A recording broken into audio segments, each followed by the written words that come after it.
السلام علیکم ورحمۃ اللہ وبرکاتہ۔ اعوذ باللہ من الشیطان الرجیم، بسم اللہ الرحمن الرحیم۔ ولا تحسبن اللہ غافلا عما يعمل الظالمون،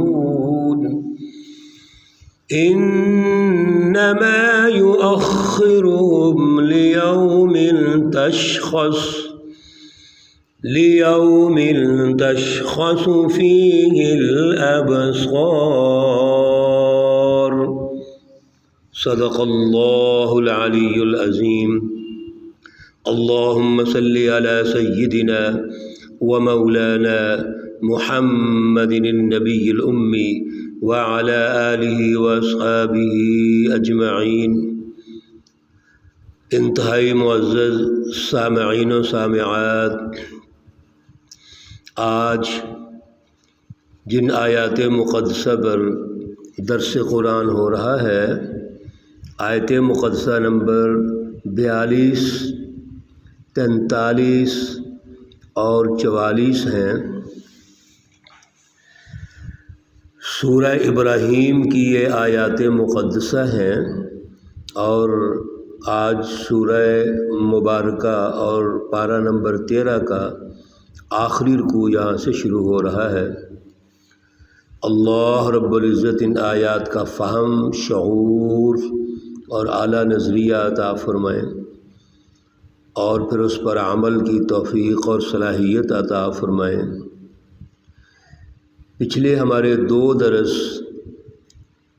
جو پچھلے رکوع پہ ہوئے تھے، اس میں حضرت ابراہیم علیہ السلام جو ہمارے جد امجد ہیں، ان کے حوالے سے ان کا تعارف، اور پھر ان کی جو سرگرمیاں ہیں مکۃ المکرمہ کے حوالے سے، اور آپ کی جو دعائیں ہیں، اور پھر آپ نے اور حضرت اسماعیل ذبیح اللہ علیہ السلام نے مل کر خانہ کعبہ کو تعمیر کیا، اور پھر بنی اسماعیل اور بنی اسرائیل یہ جو 2 تحریکات ہیں، 2 مراکز ہیں، ان کا ہم نے ہلکا ہلکا تعارف کیا تھا، اور یہ تعارف گزارش کی گئی تھی کہ ہمارے لیے بڑا ضروری ہے،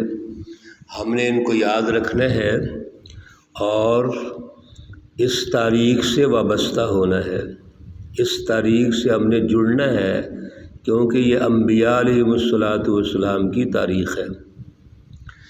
ہمیں ان دروس کو توجہ سے سننا چاہیے۔ اگر کسی میرے بھائی اور بہن کا سوال ہو درس کے حوالے سے یا اور معلومات کے حوالے سے، تو وہ ضرور واٹس ایپ کے ذریعے سے سوال کر سکتے ہیں۔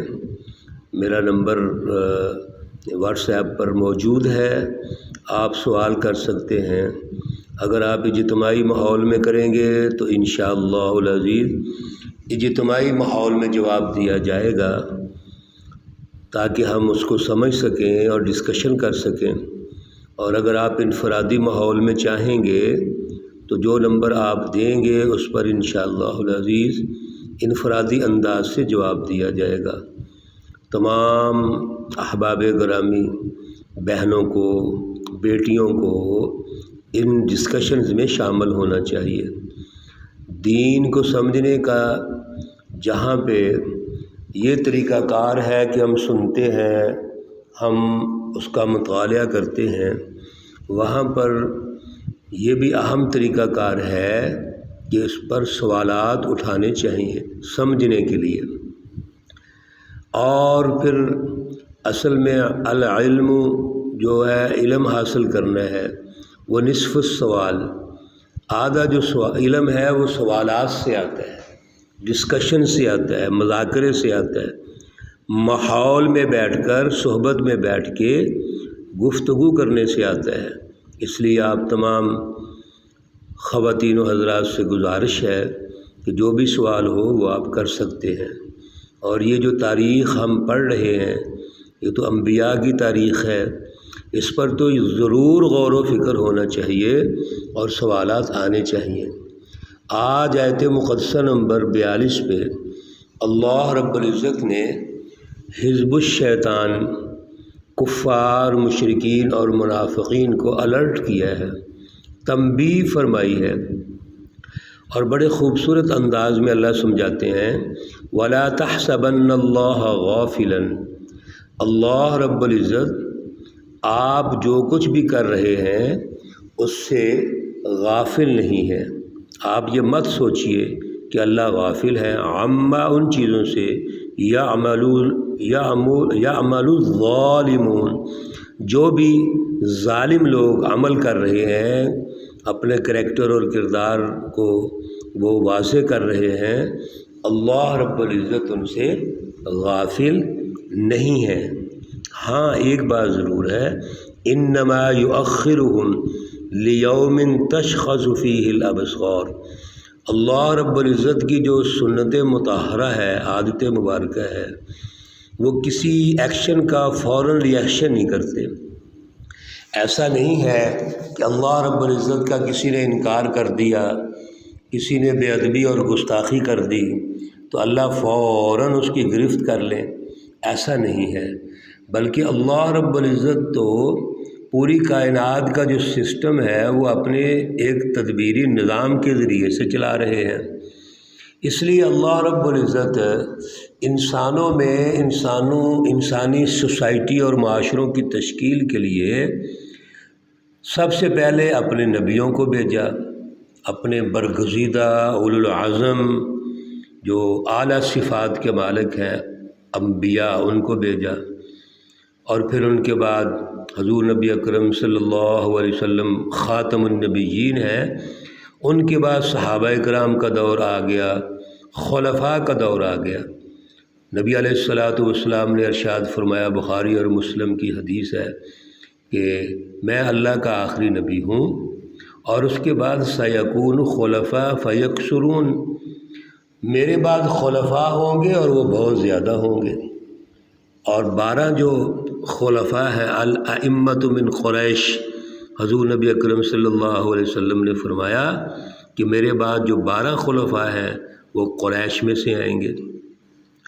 گویا یہ جتنے بھی خلفاء ہیں انبیاء علیہ الصلاۃ والسلام ہیں، یہاں پہ اللہ کا جو طریقہ کار ہے وہ یہ ہے کہ اللہ رب العزت نبیوں کو بھیجتے ہیں صراط مستقیم بتائیں، درست راستہ بتائیں، اللہ کی توحید کی جو فلسفی ہے، فلسفہ توحید، وہ لوگوں کو سمجھائیں، اللہ کی پہچان پیدا کریں، اس کی رٹ قائم کریں۔ اگر کچھ لوگ مشرکین، کفار اور منافقین اس پر عمل نہیں کرتے تو پھر بھی اللہ رب العزت ان کو سمجھاتے ہیں، پھر بھی نہیں کرتے، پھر مثالیں دیتے ہیں، ماحول بناتے ہیں۔ آخری حد جب گزر جاتی ہے تو پھر اللہ کے عذاب آتے ہیں۔ یہاں بھی اللہ تعالیٰ ارشاد فرما رہے ہیں کہ یہ ظالم جو بھی کچھ کر رہے ہیں اللہ تعالیٰ جانتے ہیں، اللہ کو بے خبر نہیں ہے۔ ہاں اللہ انتظار کرتے رہتے ہیں۔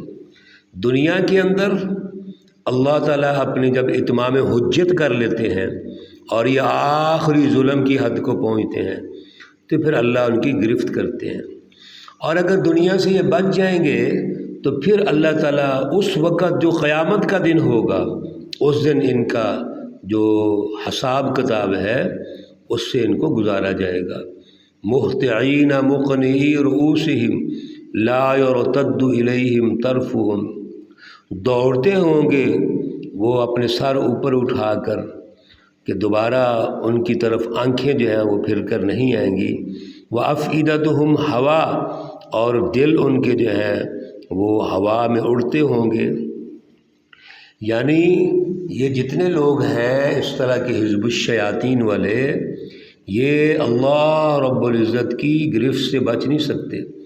وقتی طور پر ان کو سہولیات مل جاتی ہیں، چھوٹ مل جاتی ہے، اللہ تعالیٰ گرفت حاصل نہیں فرماتے، ان پہ گرفت نہیں کرتے، لیکن یاد رکھیے ایک وقت ضرور آتا ہے، اس لیے فرمایا وَأَنذِرِ النَّاسَ، ڈراؤ ان لوگوں کو، یوم یأتیہم العذاب، اس دن سے جب ان پر اللہ کا عذاب آئے گا۔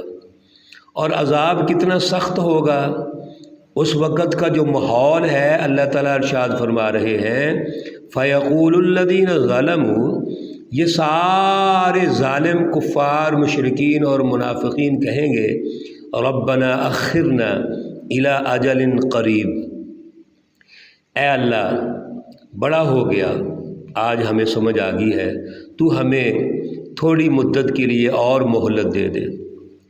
ہم کیا کریں گے؟ نجیب دعوتک، اب تیری دعوت کو ہم قبول کر لیں گے، ونتبع الرسل، اور ہم رسولوں کی پیروی کر لیں گے، رسولوں کی بات مان لیں گے۔ اللہ رب العزت نے بڑا خوبصورت جواب دیا، اولم تکونوا اقسمتم من قبل ما لکم من زوال، آپ کو وہ وقت یاد نہیں ہے کہ جب آپ قسمیں کھاتے تھے اس سے پہلے؟ یعنی آپ اپنے ماحول کو دیکھیں، مشرکین مکہ بھی دیکھ لیں، اور اس سے پہلے جتنے اللہ تعالیٰ کے انبیاء تشریف لائے اور ان کی قومیں جو ہیں، انہوں نے کیا کیا؟ جب اللہ کا عذاب آتا تھا تو اللہ رب العزت سے وہ معافیاں مانگ لیتے تھے، اور انبیاء سے کہتے تھے اب ہم درست ہو جائیں گے، اب ہم صراط مستقیم پہ آ جائیں گے، حزب اللہ کی مخالفت نہیں کریں گے، تو اللہ تعالیٰ ان کو معاف کر دیتے تھے، عذاب ٹل جاتا تھا۔ آج یہ بتائیے کہ اس وقت آپ جو مہلت مانگ رہے ہیں کہ جی ہمیں واپس بھیج دیں دنیا کے اندر، اور ہم جا کر دوبارہ اللہ کی دعوت کو قبول کریں گے، رسولوں کی دعوت کو مان لیں گے، حزب اللہ کا ساتھ دیں گے، تو یہ کیسے ممکن ہے؟ یہاں سے بڑی اللہ تعالیٰ نے ہمیں رہنمائی دے دی کہ آج کا جو دن ہے اور آج جو وقت جاری ہے اس کو غنیمت سمجھو۔ یہ کفار، مشرکین اور منافقین کے لیے بھی تنبیہ ہے، اور ہم مسلمانوں کے لیے بھی تنبیہ ہے۔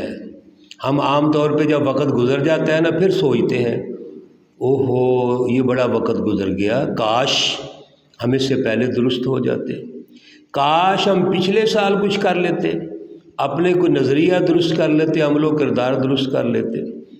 یہ الیکشن میں جتنے فراڈیے آپ کے پاس آتے ہیں، چور ڈاکو، اور جمہوریت کے عنوان سے، مذہب کے عنوان سے، خدمت خلق کے عنوان سے آپ ووٹ دیتے ہیں، اور 3 سال 4 سال اور 5 سال کا بعد کیا کہتے ہیں کہ کاش ہم ان کو ووٹ نہ دیتے، اگلے سال پھر دے رہے ہوتے ہیں۔ یعنی ہمارے جو اپنے رویے ہیں اتنے لوز ہیں، کمپرومائزڈ ہیں کہ ہم حق اور باطل کی پہچان ہی پیدا نہیں کرتے۔